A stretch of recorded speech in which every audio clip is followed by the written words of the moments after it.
Hello hi friends, welcome back to my YouTube channel. ವಿಡಿಯೋವನ್ನು skip ಮಾಡದೆ ಕೊನೆವರೆಗೆ ನೋಡಿ.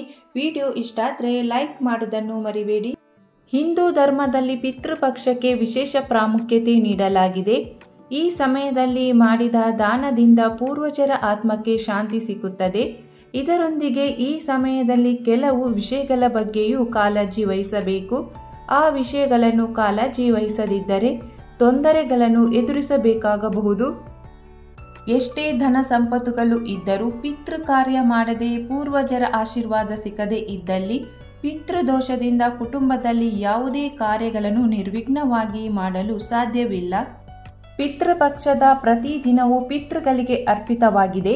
ಪೂರ್ವಜರ ಆಶೀರ್ವಾದದಿಂದ ಮನೆಯಲ್ಲಿ ಸದಾ ಸುಖ, ಸಂತೋಷ, ಸಮೃದ್ಧಿ ನೆಲೆಸಿರುತ್ತದೆ.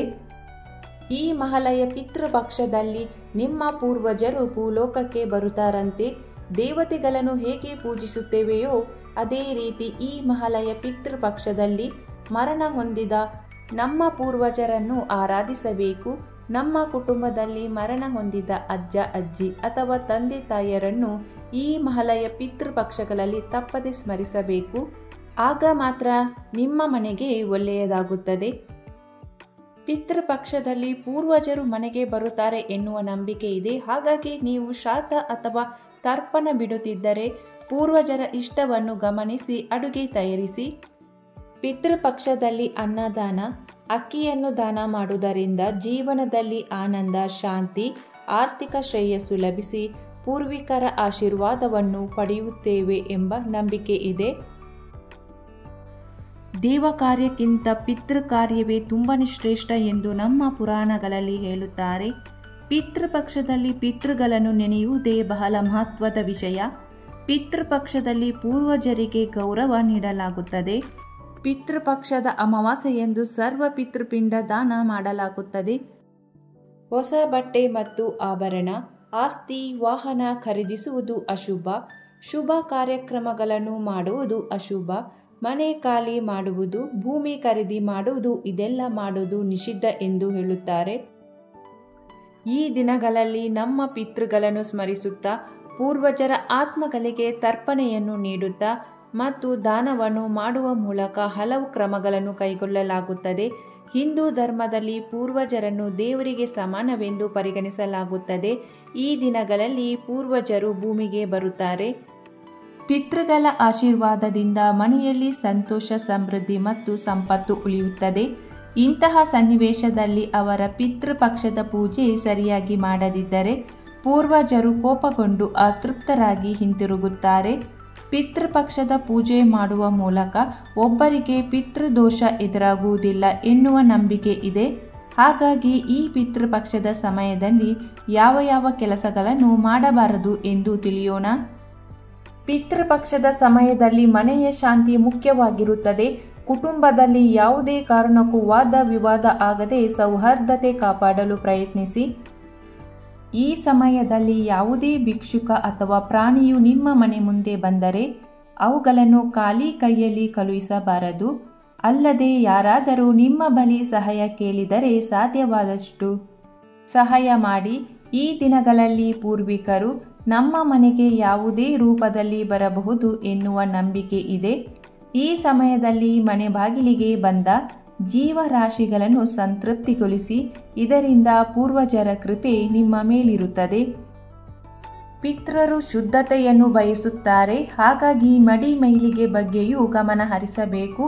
ಮುಟ್ಟಿನ ಸಮಯದಲ್ಲಿ ಪೂಜೆಗೆ ಅಗತ್ಯವಿರುವ ಆಹಾರವನ್ನು ತಯಾರಿಸಬಾರದು. ಅಗತ್ಯವಿದ್ದಲ್ಲಿ ಮನೆಯಲ್ಲಿರುವ ಪುರುಷರು ಕೂಡ ಅಡಿಗೆ ಮಾಡಬಹುದು.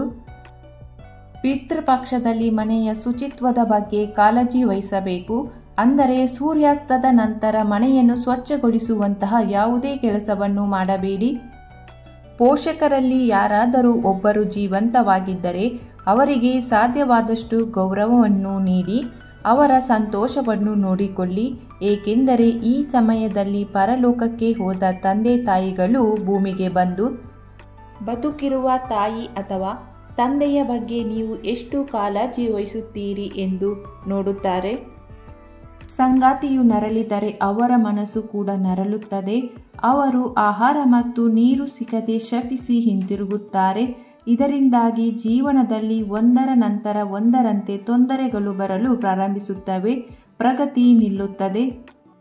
ಪಿತೃಪಕ್ಷದ ಸಮಯದಲ್ಲಿ ನಿಮ್ಮ ಕುಟುಂಬದಲ್ಲಿ ಪರಲೋಕಕ್ಕೆ ಹೋದವರು ಹಿಂತಿರುಗಿ ಬಂದು ನಿಮ್ಮೊಂದಿಗೆ ಇರುತ್ತಾರೆ ಎಂಬುದನ್ನು ನೆನಪಿಡಿ. ಆದ್ದರಿಂದ ಈ ಸಮಯದಲ್ಲಿ ನೀವು ಸೇವಿಸುವ ಆಹಾರದ ಸ್ವಲ್ಪ ಭಾಗವನ್ನು ತೆಗೆದು ಇಡಿ. ನಿಮ್ಮ ಪೂರ್ವಜರನ್ನು ಸ್ಮರಿಸಿ ತೆಗೆದ ಆಹಾರವನ್ನು ಹಸು, ನಾಯಿ, ಬೆಕ್ಕು, ಕಾಗೆಗಳಿಗೆ ತಿನ್ನಿಸಿ. ಶ್ರದ್ಧೆಯಿಂದ ಪಿತೃಕಾರ್ಯ ಆಚರಿಸಿದರೆ ವಂಶ ಅಭಿವೃದ್ಧಿ ಆಗುತ್ತದೆ. ಧನ, ಧಾನ್ಯ, ಐಶ್ವರ್ಯ ಅಭಿವೃದ್ಧಿ, ಮನೆಯಲ್ಲಿ ಮಂಗಲ ಕಾರ್ಯಗಳು ನಡೆಯುತ್ತವೆ. ನವಗ್ರಹ ದೋಷಗಳು ನಿವಾರಣೆಯಾಗುತ್ತದೆ. ನಿಮ್ಮ ಮನೆಗೆ ಸಂಪೂರ್ಣ ರಕ್ಷಣೆ ಸಿಗುತ್ತದೆ. ಆಯುಷ್ ಅಭಿವೃದ್ಧಿಯಾಗುತ್ತದೆ. ಆರೋಗ್ಯ ಸದೃಢವಾಗಿರುತ್ತದೆ. ಪಿತೃಪಕ್ಷದಲ್ಲಿ ಕೂದಲನ್ನು ಕತ್ತರಿಸಬೇಡಿ. ಪಿತೃಪಕ್ಷದ ಸಮಯದಲ್ಲಿ ಪೂರ್ವಜರ ಸಲುವಾಗಿ ಪ್ರತಿದಿನ ನಿಮ್ಮ ಮನೆಯ ಮುಖ್ಯ ದ್ವಾರದಲ್ಲಿ ದೀಪವನ್ನು ಹಚ್ಚಬೇಕು. ಪಿತೃಪಕ್ಷದ ಸಮಯದಲ್ಲಿ ಮನೆಯಲ್ಲಿ ಅಪಶ್ರುತಿ ಮತ್ತು ಅಶಾಂತಿಯ ವಾತಾವರಣವನ್ನು ಸೃಷ್ಟಿಸಲು ಬಿಡಬೇಡಿ, ಏಕೆಂದರೆ ಪೂರ್ವಜರ ಶಾಪ ಅವರ ಸಂತೋಷ ಕಸಿದುಕೊಳ್ಳುತ್ತದೆ. ವೈಭವಕ್ಕಾಗಿ, ತೋರಿಕೆಗಾಗಿ ಪಿತೃಕಾರ್ಯ ಮಾಡಬಾರದು. ಶ್ರದ್ಧಾ ಭಕ್ತಿಯಿಂದ ಪಿತೃದೇವತೆಗಳ ಸಂತೃಪ್ತಿಗಾಗಿ ಪಿತೃಕಾರ್ಯ ಮಾಡಬೇಕು. ಪ್ರೀತಿಯಿಂದ ಅಗಲಿದ ಹಿರಿಯರಿಗೆ ಕಾರ್ಯ ಮಾಡಿದರೆ ಅವರ ಸಂಪೂರ್ಣ ಆಶೀರ್ವಾದ ಕುಟುಂಬದ ಪ್ರತಿಯೊಬ್ಬರ ಸದಸ್ಯರ ಮೇಲೂ ಇರುತ್ತದೆ. ಎಷ್ಟೇ ಧನ, ಸಂಪತ್ತು, ಸಮೃದ್ಧಿ ಇದ್ದರೂ ಪಿತೃಕಾರ್ಯ ಮಾಡದೇ ಇದ್ದಲ್ಲಿ ಪಿತೃದೋಷ ಉಂಟಾಗುತ್ತದೆ. ಪಿತೃಪಕ್ಷದಲ್ಲಿ ವಸ್ತ್ರದಾನ ಮಾಡುವುದರಿಂದ ಪಿತೃಗಳು ಪ್ರಸನ್ನತೆ ಹೊಂದಿ ನಮಗೆ ಆಶೀರ್ವಾದವನ್ನು ಮಾಡುತ್ತಾರೆ ಎಂಬ ಪುರಾತನ ನಂಬಿಕೆ ಇದೆ. ಪಿತೃಪಕ್ಷದ ಸಮಯದಲ್ಲಿ ದೂರ ಪ್ರಯಾಣ ಮಾಡಬಾರದು. ಯಾವ ಸ್ಥಳದಲ್ಲಿ ಪೂರ್ವಜರಿಗೆ ತರ್ಪಣ ಮತ್ತು ಪಿಂಡದಾನ ನೀಡಲು ಪ್ರಾರಂಭಿಸಿದ್ದೀರೋ ಅದೇ ಸ್ಥಳದಲ್ಲಿ ಸಂಪೂರ್ಣ ಉಳಿದುಕೊಂಡು ಪೂರ್ವಜರಿಗೆ ತರ್ಪಣ ನೀಡಬೇಕು. ಪಿತೃಪಕ್ಷದ ಸಮಯದಲ್ಲಿ ಸಂತರಿಗೆ, ರೋಗಿಗಳಿಗೆ, ವೃದ್ಧರಿಗೆ ಅಥವಾ ನಿರ್ಗತಿಕರಿಗೆ ಸಾಧ್ಯವಾದಷ್ಟು ಸೇವೆ ಮಾಡಬೇಕು. ಶ್ರಾದ್ದದ ದಿನಗಳಲ್ಲಿ ನಿಮ್ಮ ಮನೆಗೆ ಯಾರಾದರೂ ಭಿಕ್ಷೆ ಕೇಳಲು ಬಂದರೆ ಅವರನ್ನು ಬರೀ ಕೈಯಲ್ಲಿ ಕಳುಹಿಸಬಾರದು. ಪೂರ್ವಜರು ಸಂತೋಷವಾಗಿ ಇಲ್ಲವೆಂದಾದರೆ ನಿಮ್ಮ ಕುಟುಂಬದಲ್ಲಿ ಸಮಸ್ಯೆಗಳು ಹೆಚ್ಚುತ್ತದೆ. ಪಿತೃಪಕ್ಷದ ಸಮಯದಲ್ಲಿ ಮನೆಗೆ ಬರುವ ನಾಯಿ, ಹಸು, ಕಾಗೆ ಅಥವಾ ಭಿಕ್ಷುಕರಿಗೆ ಗೌರವದಿಂದ ಆಹಾರ ಅರ್ಪಿಸಬೇಕು. ಪಿತೃಗಳನ್ನು ಸ್ಮರಿಸಬೇಕು. ಇದರಿಂದ ಪಿತೃಗಳ ಕೃಪೆ ಬೇಗನೆ ನಿಮ್ಮ ಕುಟುಂಬಕ್ಕೆ ಸಿಕ್ಕುತ್ತದೆ. ಈ ಮಾಹಿತಿಯು ನಿಮಗೆ ಇಷ್ಟವಾಗಿದ್ದರೆ ವಿಡಿಯೋಗೊಂದು ಲೈಕ್ ಮಾಡಿ, ವಿಡಿಯೋವನ್ನು ಶೇರ್ ಮಾಡಿ. ಚಾನಲನ್ನು ಸಬ್ಸ್ಕ್ರೈಬ್ ಮಾಡದೆ ಹೊಸಬರು ವಿಡಿಯೋ ನೋಡ್ತಾ ಇದ್ದರೆ ಚಾನಲನ್ನು ಸಬ್ಸ್ಕ್ರೈಬ್ ಮಾಡಿ. Thank you for watching.